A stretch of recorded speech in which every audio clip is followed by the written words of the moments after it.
addiction, traditionally people think of that as a physiological substance dependence. Mm-hmm. But there's also this dimension of, money printing that we go into. There's also this dimension of, I guess, even relational dependence, right? People get into certain types of relationships that may be abusive, but they're still addicted to, kind of things. Yeah, happens. Stockholm syndrome comes up as maybe an extreme version of that. Yeah. So could we start with just you giving us that wonderful definition of addiction again? Sure. So with regards to addiction, they say that you can't get enough of something that almost works. And that's that sort of, in relationships, called intermittent reinforcement. So they did experiments where they recognized that if they had rats in a cage and they were able to press a pedal, that a pellet would come out of food. And so, of course, just even at that level of IQ, they recognized, okay, well, if I want food, I'm just going to press this. Mm-hmm.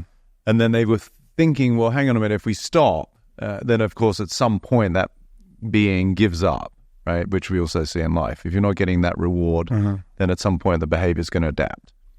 But they recognized that if they did it intermittently, randomly, it actually created an addiction. Because you weren't sure when it was going to come, but there was this aspirational hope that it would still come at some point. So this is what we see with people who are sitting at a slot machine. They may well be $300, $500, $700 in the hole, but if they get that $8.50 they won, it's sufficient intermittent reinforcement that it will keep them going.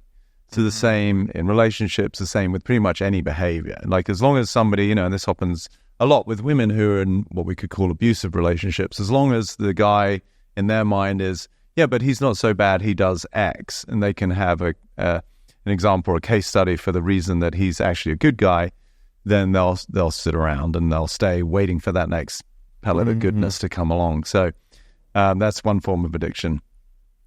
For me, the ultimate form of addiction, though, is the idea of ourselves. That's where we're trapped. Tell me, when you say the idea of ourselves, that's different from the ontological the ontological reality of ourselves. There's a difference between the idea and what's real. Yeah, so we exist we're sitting here, we have these two meat suits, as I call them, right? Like we could sit in a car and you could be a Ford whatever truck and I could be a Range Rover or a Toyota. It doesn't really matter, right? But we know that we're not the vehicle in which we travel. So without getting too esoteric out of the gates, if we look at who we are as these, it sounds poetic, but timeless, boundless beings who are really vibrational souls or spirits, then we're not this meat suit. And the evidence we see or don't see necessarily, but we know of every day, which is people die. Yeah. So hopefully this doesn't happen, it'd be very inconvenient to the podcast, but if I were to die right in front of you, then everything that you see and might even relate to as me is still here. Right. Even the brain that carries all of this data, which is the experiences of my life and my memory, if someone were to know what they're doing, they could cut that open if they knew how to extract the files. It's like, oh, there's Peter's childhood. Yeah.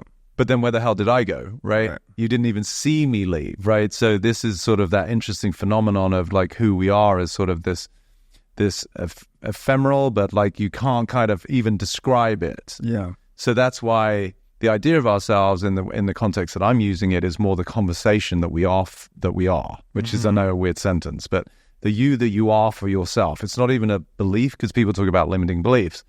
I would assert limiting beliefs even belong to the you that you are for yourself. So it's such a blind spot that you don't know that it's you. It's just who you are that you are. So that's the ultimate addiction, because that's what drives our thoughts, conscious thoughts, our feelings, consequently our behaviors. The thoughts and feelings tending to be the precursor to all actions, and then our actions are certainly the precursor to our outcomes. Right. So when people are trying to control outcomes, which is really the MO of every human being, whether they want to make money, find love, lose weight, start a business, it's all in the realm of performance and action. Sure. So this is why I sort of reverse engineer. Well, if you understand what is the cause of all thoughts, feelings, consequently actions, then you have some sort of domain over outcomes and results. Interesting. So go ahead. So that's the addiction, is this subconscious narrative and conversation that we're oblivious to, but is close enough to the surface that if you're willing to perhaps do enough mining, that you can start to, if only through the travesties and the frustrations of life, see how that you relate to things, which is how, my quote, I say, life will present you with people and circumstance to reveal where you're not free.